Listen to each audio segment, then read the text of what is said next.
రేపు శుక్రవారం రోజున రహస్యంగా వంటగదిలో ఈ ఆకుని పెట్టి చూడండి. రాత్రికి రాత్రి మీరు ఖచ్చితంగా కోటీశ్వరులు అయిపోతారు. ఎందుకంటే ఈ ఆకుకు అంత శక్తి ఉంటుందన్నమాట. అలానే కాకుండా శుక్రవారం పూట ఈ విధంగా ఆకుని పెట్టడం వల్ల మంచి ఫలితాలు కూడా ఉంటాయి.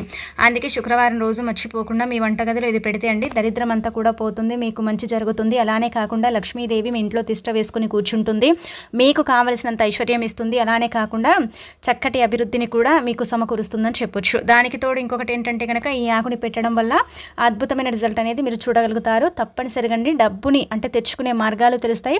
ఇంట్లో ఉండే జ్యేష్ఠాదేవి బయటికి వెళ్ళిపోతుంది, మంచి జరుగుతుంది. కాబట్టి శుక్రవారం రోజున మర్చిపోకుండా ఈ ఆకునైతే మీ వంటగదిలో పెట్టండి. ఏ ఆకుని పెట్టాలి, ఎలాంటి నియమాలను ఆచరించాలి అనేది తెలుసుకునే ముందు ఒక చిన్న రిక్వెస్ట్ అండి. వీడియోని పూర్తిగా చూడండి, నచ్చితే లైక్ చేయండి, కొత్తగా చూస్తున్నట్టయితే సబ్స్క్రైబ్ చేసుకోండి. నార్మల్గా ఏంటంటే కనుక మనకు శుక్రవారం ఎంత లేనివారైనా సరేనండి లక్ష్మీదేవికి దీపం పెట్టడం, అలానే కాకుండా ధూపం ఇలాంటివి వేసుకుంటూ ఉంటారు ఇంట్లో. ఎందుకంటే కనుక శుక్రవారం ఇలాంటివి ఆచరించడం వల్ల, ఇలాంటివి చేసుకోవటం వల్ల మంచి ఫలితాలు వస్తాయని మనం నమ్ముతూ ఉంటాం కదా. అందుకే శుక్రవారం రోజున మీరు ఏంటంటే కనుక ఉదయాన్నే లేవండి. సూర్యోదయానికి ముందు లేస్తే చాలా మంచిదండి. అలా ఏంటంటే కనుక తెల్లవారుజామున లేచినా మంచిదండి. ఇలా లేచేసిన తర్వాత ముందుగా ఆకిలంతా కూడా చిమ్మేసుకొని ఇల్లంతా కూడా చక్కగా శుభ్రం చేసుకోండి. శుక్రవారం ఏంటంటే కనుక లక్ష్మీదేవి భూమిపైన సంచరిస్తుంటుంది, అందరికీ తెలిసిన విషయమే. కాకపోతే ఏంటంటే కనుక మీరండి మీ ఇంట్లోకి రావాలి అంటే లక్ష్మీదేవి మన ఇంట్లో అడుగు పెట్టాలి, మన ఇంట్లోనే ఉండాలనుకుంటే మాత్రం మీరేం చేయండి అంటే కనుక ఇంటిని మాపు వేస్తారు కదా, అంటే ఇంటిని కడగటం కానీ, ఇంటిని కొంతమంది ఇలా తుడుస్తూ ఉంటారు, మాపు వేసుకుంటారు, ఇలా చేస్తూ ఉంటారు కదా. అలాంటి వాళ్ళు ఖచ్చితంగా ఒక కర్పూర బిళ్ళ కొంచెం పసుపుని నీళ్ళలో కలుపుకొని ఆ నీళ్ళంతా కూడా చక్కగా ఏంటంటే కనుక ఇల్లంతా కూడా మాపు వేసుకోవటం లేదంటే కడగటం చేయండి. ఇలా చేస్తే ఏమవుతుందంటే కనుక మంచి జరుగుతుంది. అలానే కాకుండా మంచి ఫలితాలను కూడా మీరు చూడటానికి అవకాశం ఉంటుంది. కాబట్టి విధంగా చేసుకోండి. ఇక అనంతరం వచ్చేసి వంటగదిలో మీరు ఏంటంటే స్టవ్ని క్లీన్ చేసుకోవటం, అలాగే వచ్చేసి వంటగదిని క్లీన్గా ఉంచుకోవటం ఇలాంటివి చేయండి. ఇంకా ఇలా చేసేసిన తర్వాత స్టవ్కి బొట్టు పెట్టడం. శుక్రవారం ఖచ్చితంగా స్టవ్కి బొట్టు పెట్టాలండి. గ్యాస్ స్టవ్కి బొట్టు పెడితే మంచిదనమాట. ఇలా పెట్టేసిన తర్వాత గుమ్మానికి పసుపు రాసి కుంకుమ బొట్లు పెట్టి వాకిట్లో ముగ్గు పెట్టుకుని చక్కగా ఏంటంటే కనుక ఇంట్లో ఇల్లంతా కూడా క్లీన్ చేసుకుని స్నానం చేసి ఉతికిన బట్టలు ధరించి లక్ష్మీదేవికి దీపం పెట్టండి. మనం ఎన్ని పూజలు చేసినా, ఎన్ని పరిహారాలు చేసినా లక్ష్మీదేవి అనుగ్రహం కలగదు కదా. కలగక మనం బాధపడతాం, ఇబ్బంది పడిపోతాం, ఏం చేయాలో అర్థం కాదు కదా. అలాంటి వాళ్ళు ఏంటంటే కనుక లక్ష్మీదేవిని ఈ విధంగా పూజిస్తే సకల సంపదలు మీకు సమకూరుస్తాయి. అలానే కాకుండా మంచి ఫలితాలు ఉంటాయి. మీరు ఆవునేతితో దీపం పెట్టినా అంతే ఫలితం వస్తుంది, నువ్వుల నూనెతో దీపం పెట్టినా మీకు అంతే ఫలితం వస్తుంది. లక్ష్మీదేవి అనుగ్రహం కలగాలంటే మనం ఏంటంటే కనుక మనం చేసేది ప్రతిదీ కూడా అమ్మవారి మీద నమ్మకంతో చేసుకోవాలి. ముఖ్యంగా ఏంటంటే కనుక లక్ష్మీదేవి పై భారం వేసి దీపం పెట్టాలి. తల్లి దీపం పెడుతున్నాము, ఆ వెలుగు కాంతిలో నుంచి నువ్వు మా ఇంటికి రా, మా ఇంట్లో తిష్ట వేసుకుని కూర్చో తల్లి అన్నట్టుగా మనం ఏంటంటే కనుక లక్ష్మీదేవికి సంకల్పం చెప్పాలన్నమాట. ఇలా చెప్పేసుకున్న తర్వాత ఏంటంటేనండి గుర్తుపెట్టుకోండి, ఇదంతా కూడా చేసేసుకోండి, అయిపోతుంది. తులసి కోటను కూడా పూజించుకోండి. ఇంకా ఆ తర్వాత ఏంటంటే కనుక వంటగదిలో ఇప్పుడు చెప్పి పరిహారం చేయండి. ఇలా రాత్రి సమయాలలో పెట్టుకోవాలండి వంటగదిలో. నార్మల్గా ఏంటంటే కనుక పగటి పూట పెట్టుకుంటే అంత ఫలితం ఉండదు, కానీ రాత్రి సమయాలలో పెట్టుకోవడం వల్ల మనకు ఖచ్చితంగా ఫలితం ఉంటుందన్నమాట. రాత్రి సమయాలలో ఏంటంటే కనుకనండి మనం ఈ ఆకుని పెట్టడం వల్ల అద్భుతం జరుగుతుంది, అద్భుతమైన ఫలితాలు వస్తాయి. మన ఇంట్లో ఏంటంటేనండి పూజ గది తర్వాత వంటగదికి అంతటి ప్రాధాన్యతను మనం ఇస్తూ ఉంటాం. ఎందుకంటే కనుక వంటగది అనేది పరమ పవిత్రంగా భావిస్తాం. ఆడవాళ్ళు ఎక్కువ సమయం అంతా కూడా వంటగదిలోనే గడుపుతూ ఉంటారు. అలానే కాకుండా వంటగదిలోనే ఎక్కువగా మనం ఉంటూ ఉంటాం. కాబట్టి వంటగదికి చాలా ప్రాధాన్యత ఇవ్వబడుతుంది. మనము వంట చేసిన తర్వాత ఏంటంటే కొన్నిసార్లు స్టవ్ మీద పొంగిపోయిన అలాగే ఉంచుతాం, స్టవ్ కింద ఏదైనా పడ్డ అలాగే ఉంచుతాం, సింకులో గిన్నెలన్నీ కూడా అలాగే వేసేస్తాం. ఎందుకంటే చేసి మనం కూడా అలసిపోతాం, తర్వాత చేసుకుందాంలే అన్నట్టుగా వదిలేస్తాం. కానీ అలా చేయకండి. స్టవ్ మీద ఏదైనా పడిపోతే అప్పటికప్పుడు తూడ్చండి, నీళ్ళతో కడగకపోయినా పర్వాలేదు, అంత దూరం ఏంటంటే కనుక తూడ్చేయండి. అలానే కొంచెం స్టవ్ కింద ఏదైనా పడితే అప్పటికప్పుడు ఏంటంటే కనుక తూడ్చి పడేయండి, సరిపోతుంది. ఎందుకంటే అది ఉండటం వల్ల ఏంటంటే కనుక అక్కడ లక్ష్మీదేవి నివసించదండి. అలాంటి ప్రదేశాలు చెడు ప్రదేశాలు జ్యేష్ఠాదేవికి ఇష్టం అనమాట. ఇలా క్రిమి కీటకాలు ఉండే ప్రదేశం కావచ్చు, చెడు వాసన వచ్చే దగ్గర ఏంటంటే కనుక జ్యేష్ఠాదేవి ఎక్కువగా నివసిస్తూ ఉంటుంది. అందుకే మన ఇంట్లో ఎప్పుడు కూడా సమస్యలు, కష్టాలు, బాధలు వస్తూ ఉంటాయన్నమాట. ఎప్పటికప్పుడు స్టవ్ క్లీన్ చేసుకోవటం, తిన్న కంచాలు కడిగేసుకోవటం ఇవన్నీ కూడా చేసుకుంటే మనకు మంచి ఫలితాలు ఉంటాయి. కాబట్టి ఇవైతే తప్పక ఆచరించండి. ఇక ఆ తర్వాత ఏంటంటే కనుక మనం చెప్పాం కదా, ఈ పరిహారం చేయండి. రాత్రికి అన్నం తిన్న తర్వాత మీ పనులన్నీ కూడా అయిపోయిన తర్వాత ఒక తమలపాకుని తీసుకోండి. తమలపాకు అయితే అందరికి అందుబాటులో ఉంటుంది కాబట్టి తమలపాకుని తీసుకోండి. ఒక స్పూన్ అంత కుంకుమ, ఒక స్పూన్ అంత రాళ్ళ ఉప్పు, 2 లవంగాలు, 2 మిరియాలు, ఇంతకు మించి దీనికి కావాల్సింది ఇంకేమీ లేదనమాట. అన్నీ మన ఇంట్లోనే ఉంటాయి, మనం బయట నుంచి తెచ్చుకోవాల్సిన అవసరం కూడా లేదు. ఇవి తీసేసుకొని ఈ విధంగా ఏంటంటే కనుక పరిహారం చేసుకోండి. అంటే పెద్ద సైజులో ఉండే తమలపాకుని తీసుకోండి. ఇది ఎందుకు చేయాలంటే కనుక మన ఇంట్లోకి దైవశక్తి అనేది అసలు అంటే ప్రవేశించదు. మన ఇంట్లోకి దేవుళ్ళు రానే రారు. అలానే కాకుండా మనకు చాలా ఇబ్బంది కలుగుతూ ఉంటుంది, బాధలు వస్తూ ఉంటాయి, ఏం చేయాలో అర్థం కాదు కదా. అలాంటి వాళ్ళు ఏంటంటేనండి గుర్తుపెట్టుకొని చక్కగా తమలపాకుని తీసుకొని దాంట్లో ఒక స్పూన్ అంత కుంకుమ కష్టాన్ని తీసేస్తుంది, బాధని తీసేస్తుంది, అదృష్టాన్ని తెచ్చిపెడుతుంది. ఈ రాళ్ళ ఉప్పు ఏంటంటే కనుక చెడుని మొత్తం తీసేయడానికి ఉపయోగపడుతుంది అనమాట. ఆ తర్వాత ఏంటంటే కనుక ఇంకా ఈ లవంగాలు కూడా లక్ష్మీదేవికి ఇష్టం. 2 మిరియాలు ఏంటంటే కనుక మిరియాలు కూడా నలుమూలల్లో చెడు ఉంటే దాన్ని కూడా తీసేయడానికి మిరియాలు ఉపయోగపడతాయి కాబట్టి కుంకుమ, అలానే కాకుండా మిరియాలు, రాళ్ళ ఉప్పు, అలానే లవంగాలు పెట్టేసుకుని రాత్రంతా కూడా ఆ తమలపాకులు పెట్టి అలాగే పెట్టండి. ఇదంతా కూడా ఏంటంటే కనుక మీరు స్టవ్ పైన ఒక ప్లేట్ని పెట్టి కూడా పెట్టుకోవచ్చు, లేదంటే స్టవ్ పక్కన ఏంటంటే కనుక అలాగే డైరెక్ట్గా తమలపాకులు పెట్టి కూడా పెట్టుకోవచ్చు. ఇలా పెట్టినా ఏం కాదనమాట. ఇలా పెట్టినా ఫలితం వస్తుందండి. మీ ఇంట్లో ఏంటంటే కనుక ఐశ్వర్యం అంటే అభివృద్ధి అవ్వట్లేదు, మా ఇంట్లోకి ధనం రావట్లేదు, మా సంపాదన పెరగటం లేదు, మాకు కష్టాలు వస్తున్నాయి, మాకు లక్ష్మీదేవి అనుగ్రహం లేదని బాధపడతారు కదా. అలాంటి వాళ్ళకి ఏంటంటే కనుక ఈ పరిహారం పర్ఫెక్ట్గా పనిచేస్తుంది, చాలా మంచి రిజల్ట్ని తెచ్చిపెడుతుంది. మీరైతే నమ్మలేరనమాట, అసలు ఆశ్చర్యపోతారనమాట. ఇంతలా ఫలితం వస్తుందా, ఇంత మంచి ఫలితాన్ని ఇస్తుందా అన్నట్టు ఏంటంటే కనుక షాక్ అయిపోతారు. కాబట్టి ఈ పరిహారం అనేది తప్పక చేయండి, చేసేసి ఫలితం అనేది పొందండి. మార్పుని చూస్తారు, మార్పుని చూసి షాక్ అయిపోతారనమాట. అందుకే ఇలా మీరేంటంటే కనుక గుర్తుపెట్టుకోండి, ఈ విధంగా చేసుకోవటం వల్ల అయితే మంచి ఫలితాలు ఉంటాయని చెప్పొచ్చు. అందుకే ఈ పరిహారం చేయండి. ఇంకా తెల్లారిన తర్వాత ఆకుని మొత్తం తీసుకొని ఒక చెట్టు మొదట్లో కానీ ఎక్కడైనా సరే దూరంగా పడేయండి. తొక్కని ప్రదేశంలో వేసుకోండి, మంచిది. తొక్కే ప్రదేశంలో వేస్తే ఏంటంటే కనుక పెద్దగా ఫలితాలు అయితే రావిది కూడా గుర్తుపెట్టుకోండి.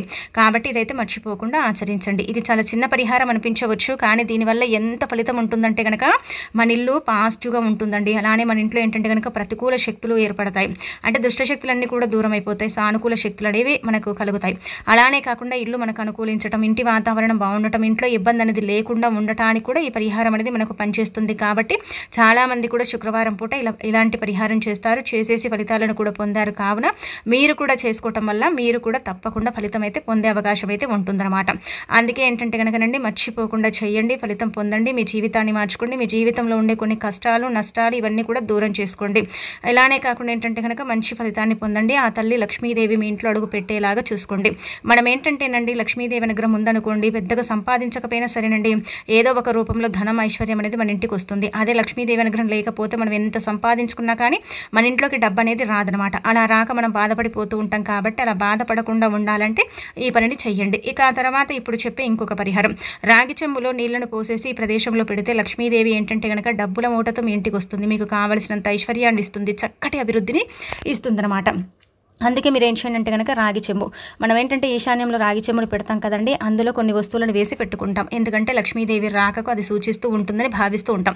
కానీ అలా కాకుండా ఏంటంటే కనుక ఇప్పుడు చెప్పే విధంగా మీరు ఏంటంటేనండి గుర్తుపెట్టుకోండి, లక్ష్మీదేవి అంటే పటం దగ్గర పూజ గదిలో ఏంటంటే కనుక ఈ విధంగా రాగి చెంబుని పెట్టి చూడండి.